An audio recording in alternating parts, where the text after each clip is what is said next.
Hey, y'all, welcome to Musical Miles Podcast, where live music and great stories take center stage.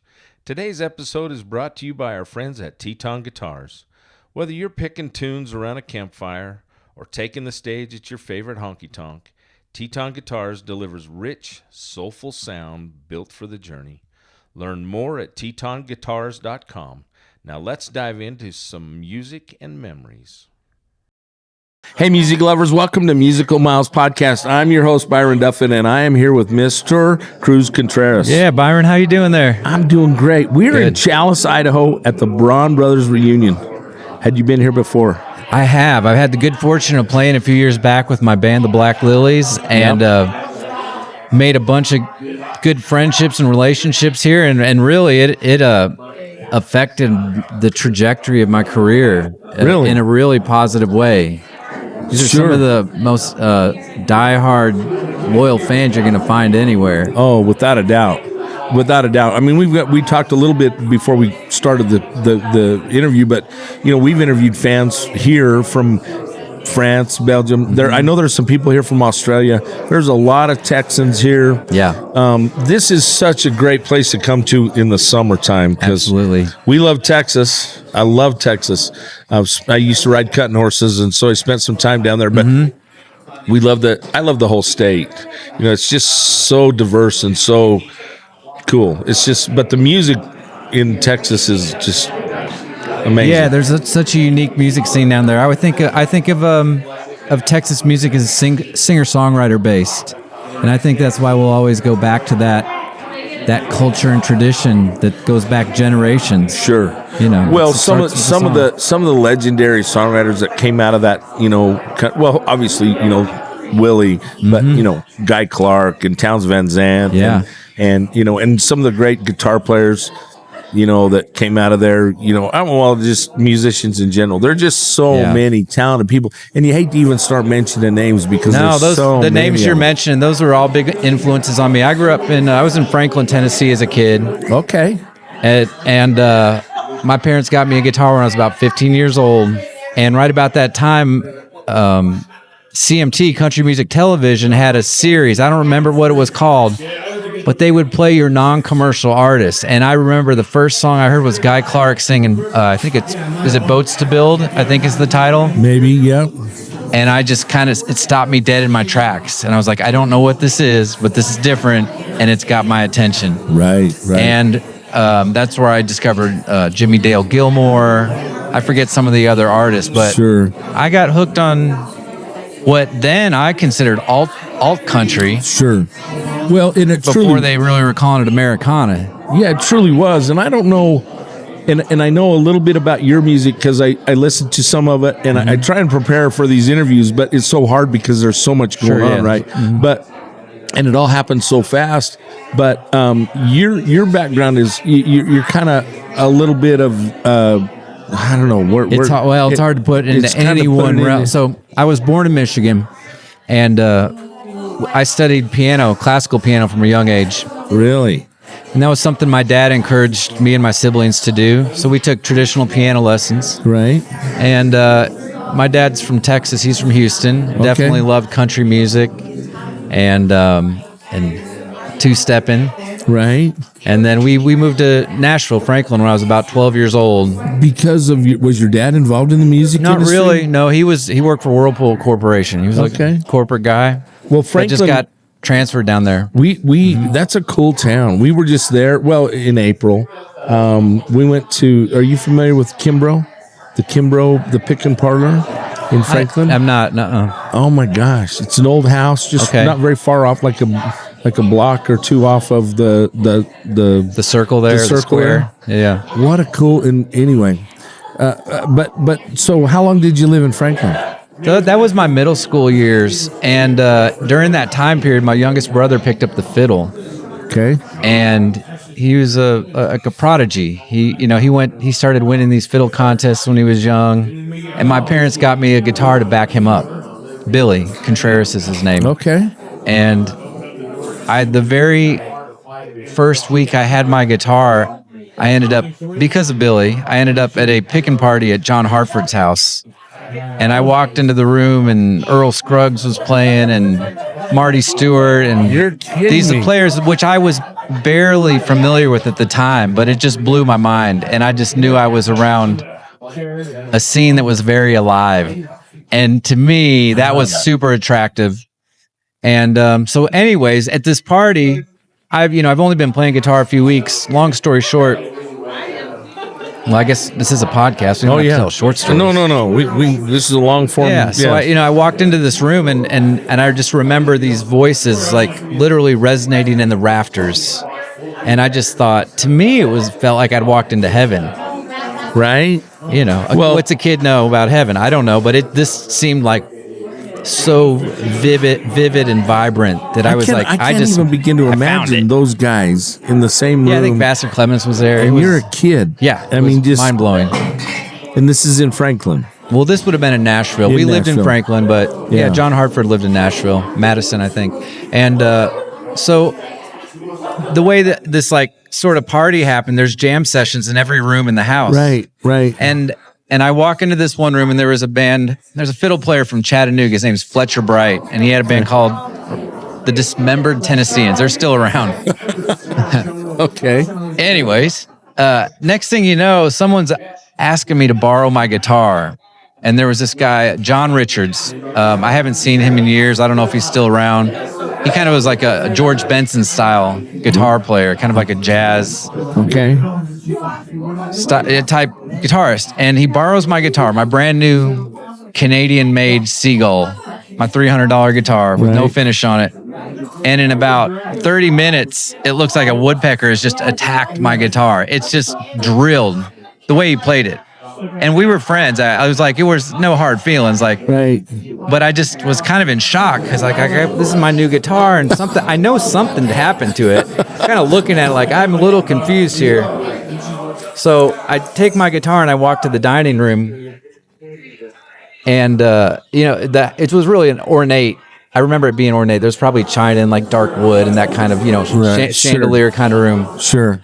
And I look up, and Bill Monroe walks into the room straight towards me, and he's like, Jerusalem's Ridge, A minor, let's go. And I just hang on for dear life and play the song with him. Of course, when he walks into the room fills up with people. Like, everyone's like leaning over me. Like, I'm just in this place. And this thing happened, and I was like, now you've I have been to playing the guitar for a few weeks, and you knew how to play Jerusalem's Ridge in A minor? I knew how to play the chords, but I was not up to speed. Of course not. So it was kind of like shocking and like, wait a minute, like I'm not ready for this, but I want to experience this, and now I've got to kind of reverse engineer. Sure. Here, I got to figure out how to do that again and do it right. Oh, and it my just, gosh. yeah, definitely. I mean, talk about being thrown from the frying pan into the fire. Completely. Bill Monroe and...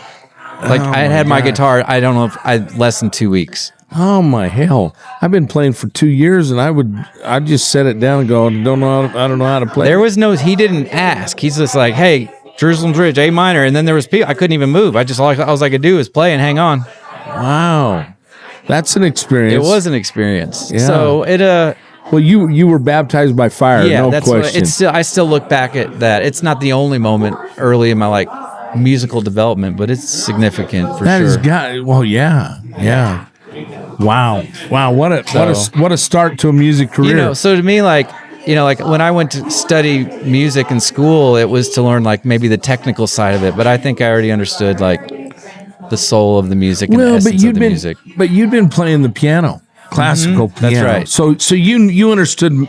I don't know. Did you really understand music theory and stuff at that point? Yeah, I could play by ear. Yeah. Okay. That makes a big difference. Some of us are tone deaf, so we're not blessed with those talents. But that being said, so you had some background and some experience, because I know you can basically play anything with strings or a key. Yeah, I focus on piano, guitar, and mandolin. Yeah, and now mandolin. Focus. Yeah, I mean, someday I'm going to own a mandolin, but I've struggled with 6 strings, let alone 8. But what a beautiful instrument. It is. Yeah, I love the mandolin. Yeah. So you're just kind of asking about my. I think even at a festival like this, people are a little curious about my musical background. Sure. I consider myself a singer-songwriter, but again, grew up playing classical. I studied jazz at the University of Tennessee. Right. That's all piano. Right. I played guitar with my brother in the fiddle world. So anything related to fiddle, instrumental music, bluegrass, country, I grew up doing that. And then when I was in my early 20s, I got married, and my ex-wife, Robinella, and I started a band called Robinella and the CC String Band. Okay. And we took kind of our musical backgrounds, everything from gospel and country, swing, jazz, bluegrass, and we just melded it all together in a string band. Yeah. Cool. And did that for about 10 years. Okay. So where were you based at that time? Are you in Texas? Well, that's all East Tennessee. Oh, East Tennessee. After high school in Nashville, I moved to Knoxville. Okay. And I studied jazz piano. Okay. But by the time I graduated, I'd started the string band. Okay. CC String Band. Right. And then I've lived in East Tennessee ever since. So that's where you still hang your hat in East Tennessee. Okay. Yep. I don't know why, for some reason, I was thinking Texas, but. Yeah. Well, we have a lot of Texas connections. Hey. Music, or are you doing interview? Oh, a little bit of interview, and I might sing a song here in a bit. Okay, I'm excited. It's nice to see you. Yeah, I see you. Yeah. So, where were we? Oh, yeah. East Tennessee. We're talking about like the Texas notion. Yeah. So, the Contreras family, my dad and my grandpa and my great-grandpa are all from Houston, Texas. Okay. So, we have a lot of family in Texas. Right. And I've done a lot of touring in Texas. Sure. But it's never officially lived there. been my address. Yeah. So what is the town? What is your address? What town do you live in East? These days, I'm in Maryville, Tennessee. Maryville. If you're from there, it's Merville. Merville, yeah. But it is spelled like Maryville. Mother Mary. Mother Mary. Maryville. Cool. And you've been there how long? Well, I have been. Knoxville and Maryville are right next to each other. Right. So okay. I've been in the area since I was 18. Okay. Kind of one or the other. Okay. And so and you said your first wife, but now you're remarried, and have a family. Mm-hmm. How many kids you got? Well, I remarried in 2020. Okay. And I say remarried. I mean, I married. Yeah. I traveled for a long time with my band doing the full-time tour thing, and kind of figured that the Black Lillies. Yeah, the Black Lillies. Okay. And honestly, it was at a point in my life I just kind of figured that was the route. I was going to be the perpetual touring artist, maybe not time for a full-time family kind of thing. Sure. But the band took a hiatus at the end of 2019, and then the COVID happened immediately. Yeah. And it was comprehensive change in everybody's life. Oh, yeah. And I mean, definitely for a working musician, kind of an existential questioning crisis. Right. I mean, really just, especially your identity, you can get your identity wrapped up in doing this. Sure. You can, but that's only so real. That only goes so deep too. Sure, it's kind of like, who are you once you peel that away? Sure. Big questions. Yeah. So how many albums have you done? With the Black Lillies, I've made 5 records. 5. And then I made my first solo record a few years ago. Okay. It's called Cosmico. Yeah. Wasn't it in 23? That sounds right. 23. Yeah. I read. It's such an unusual, for me, a really strange time to release music, because it was really coming out of COVID and how and when to do this. It's kind of had a different rhythm to it, for sure. In the world we live in, and you've been in the music industry basically your whole life, but the world's changed a lot in the music world, right? Drastically, yeah. With streaming and with the internet, and how do you? It changes and it changes again, and just keeps changing. Constantly changing. Yeah. Had a great sit down with Django this morning. Mm-hmm. We interviewed him here last year, and he was getting ready to release a new album, and so Shanda said, "Hey, you got time to talk about the new album?" And he goes, "Yeah." She said, "When would you like to do that?" Right now. But it's such the music, and we've learned this much in the last year, and we didn't know anything before that. So there's a lot to learn, but it's just how to navigate all the business side of the music industry, because a lot of musicians would just you do it for the love of the music, right? So you just do it whether you made any money or not. I think there's a spectrum, and if you think about what you just said, there's the art side of it, right? And that's the passion you have for the music and the creativity and the problem solving. There's like creating something tangible that you can release. There's touring, and the farther you go, you get closer to this established industry that's been around for a long time now. I mean, it's hard to say where it ever really started. Yeah, I'm sure there was an industry before that one, before that one. But I think you just have to make peace with that. And for me, it's fluctuated. There's times when I've been plugged into the industry, maybe like worked with a record company, and there's times when I haven't. And now I'm completely independent. Right. And it is interesting, kind of like operating a little off the radar or a little under the radar. Yeah. But it's also really rewarding because I end up being places and working with people that I really want to be around. And that's why I'm out west every summer. It's why I'm in Idaho every summer. It's why would be here at this festival any opportunity I have. I mean, this is a family, community oriented, ground network event. Well, we've been live music lovers we've been married 43 years. So we've been to, stuff our whole lives. Every chance we got, we went to see a live show of some kind. But there's nothing like this festival. No. Because you can, at any time, you can look over and see any of the people who've been on the bill for the last 3 days in the crowd. Yeah. Enjoying the music. It's a community. Just like everybody else. It's a family. How many festivals are there where it's like multiple generational and familial bands, like multiple bands? Sure. And they all work together and they all complement each other and they all create this kind of thing that's bigger than the sum total. Sure. Yeah. These that's a great way to put it. I look at these like they're like reunions. Well, essentially, and they call it the reunion. And, last year was their 40th. They called it the 40th. They're not sure. It's gone on so long, they don't even know really, truly when it started. But Muzzy's dad, Mutzy, was a piano player and a performer and played in the casinos in Nevada. And so, it's like you say, multi-generational, and now you've got the little Brauns are coming along. Gary finally got him a baby now, and Clayton. Mickey, Clayton. Yep. Named after the town they grew up in. So, but yeah, what a cool deal. And this is such a where can you go and go hang out and listen to music all day, and then hang out with all the artists. Yeah. Oh, they don't let you sleep here. I'll tell you that right now. Oh man. Well. We jammed till about 4 a.m. last night. Did you really? Oh, yeah. Yeah, but then none of you are worth a damn until about noon or 1 or 2 o'clock in the afternoon. See, everybody's showing up for their interviews now because they woke up nobody finally. could move this morning, probably. I talked, who did I, Ryder Soren, Ryder said he went to bed at 11 o'clock, but his girlfriend said she went to bed and then heard him out there at 1:30 this morning and got up and finally went to bed at 4. That's the same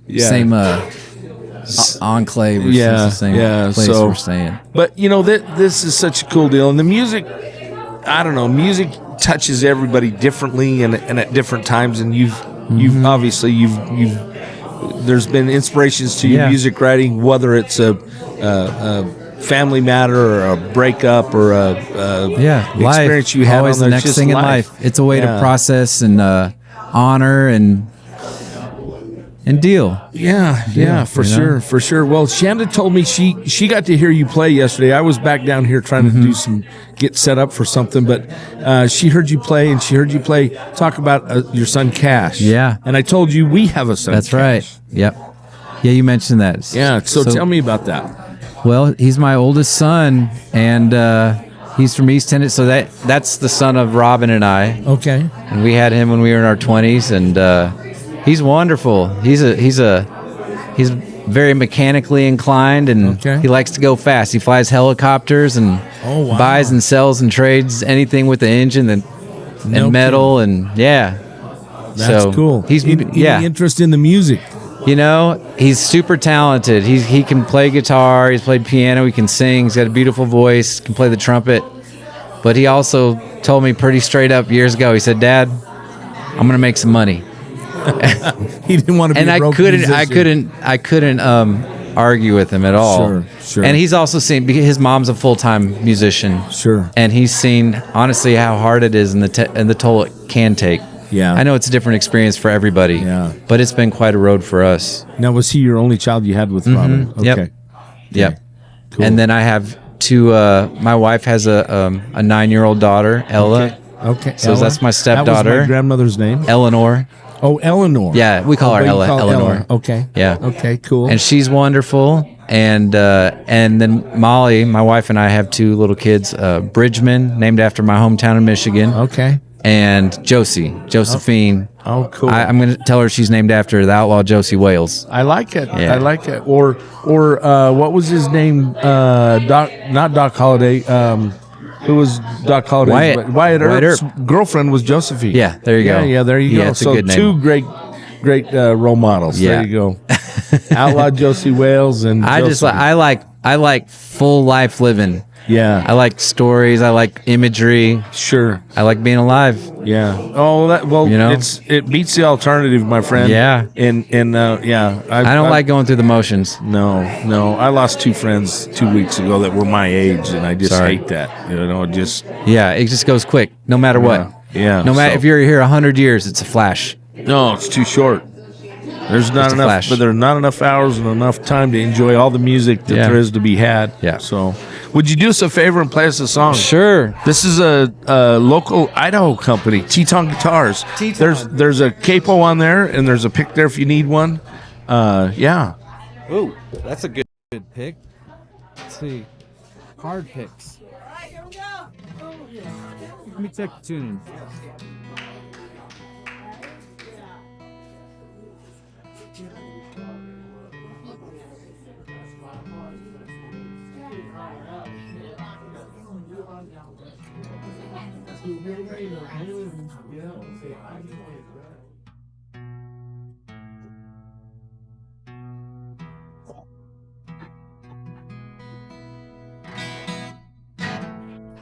Go for it. I'm going to do a song because it's a rowdy Saturday afternoon here in Challis. I'm in the bar of the country club right now. I'm going to play a truck driving song here I wrote. It's called Smokestack Lady. Love it. Yeah.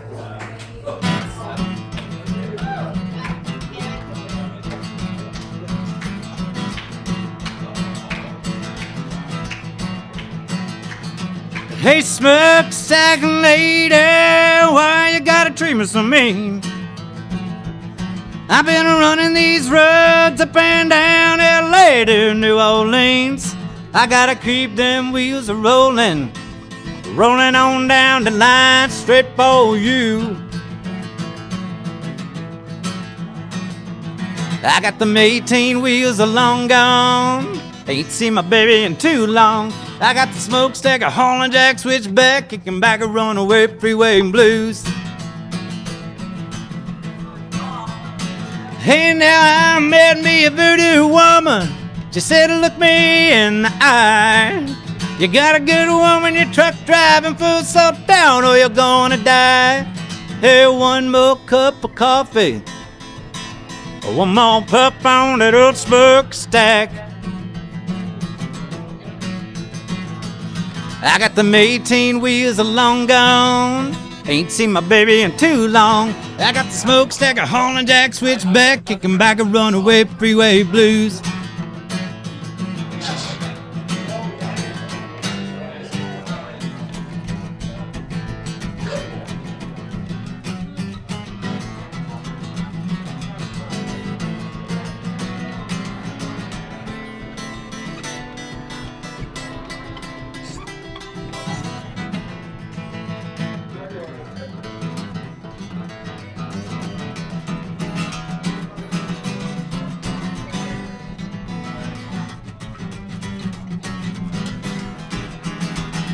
Now I was born down in Texas, raised up in Tennessee. I've been looking for a woman since the day I was born. Baby, you're the one for me. I gotta keep them wheels a-rolling, rolling on down the line straight for you. I got them 18 wheels a long gone, ain't seen my baby in too long. I got the smokestack, a hauling jack, switchback, kicking back a runaway freeway blues. I got the smokestack, a hauling jack, switchback, kicking back a runaway freeway blues. I got the smokestack, hauling jack, switchback, kicking back a runaway freeway and blues.